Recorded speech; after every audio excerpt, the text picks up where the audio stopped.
Interview নিতে চাবে because তাকে এই প্রশ্নের জবাব দিতে হবে 1400 খুন সে কোথা থেকে করলো। আমারে আপনার খুনি মনে হইছে, শেখ হাসিনা দোষর মনে হইছে তো মনে হইছে কি করবো কর দোষর।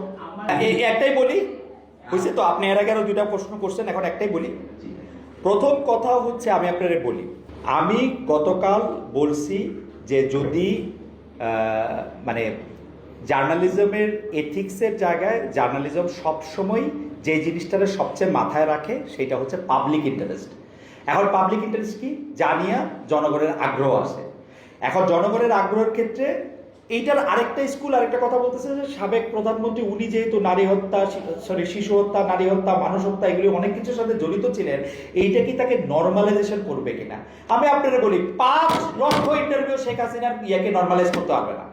আপনি এটা মনে হয় না উনি ইন্ডিয়ায় আছে, ইন্ডিয়ার মধ্যে থেকে যে 1400 মিডিয়া আছে যারা ওর হয়ে প্রচারণা করে, ওইখানে গিয়ে দেয় না কেন একটা ইন্টারভিউ?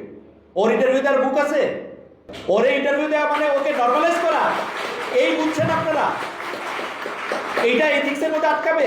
পৃথিবীর কোন সাংবাদিক, আমি গ্যারান্টি দিলাম, পৃথিবীর কোন সাংবাদিক এখন শেখ হাসিনার ইন্টারভিউ নিতে চাবেন? আপনি আমার বলেন তো, একজনের নাম বলেন। She is the most thought after person এখন ইন্টারভিউ নেওয়ার জন্য, বিকজ তাকে এই প্রশ্নের জবাব দিতে হবে 1400 খুন সে কোথা থেকে করলো। আর এই কথা বলার জন্য সোশ্যাল মিডিয়া পুরোটা হয়ে গেল আমি হচ্ছে খারাপ, আমার পাছার চামড়া লাল করে দেওয়া উচিত।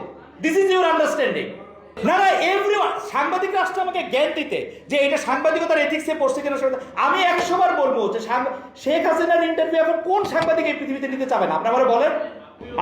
আমি বিগত সময় কি বলছি এটার লোকে মিলায় আপনি কবেন এই সরকার আমার না, মানে হ্যাঁ ইউনিট সরকার আমি চুজ করি না তো। আরে বাবা, প্রধানমন্ত্রী অভ্যুত্থানের মধ্যে আমি এই সরকার না কইছি, কারণ হচ্ছে ও গণতন্ত্রের মাধ্যমে আসে না, আমার ভোটের মাধ্যমে আসে নাই, দ্যাটস ওয়াই এই সরকার আমার না। তাই বলে কি আমি সরকারের স্বীকার করি না? আপনার আর্গুমেন্ট আমি বুঝতেছি না, মাইক লিয়ে কর, ক্রিয়েটিভিটি বলেন না, আপনি বাংলাদেশ বলেন। মানে এই সরকার আমি ওইটা আরে ভাই আগে কথা শুনেন, এই সরকার আমার না যে বলছি অন্য অনুষ্ঠানে এইটার সাথে কালকে সাবেক প্রধানমন্ত্রী বলছে এটার সাথে কি সম্পর্ক?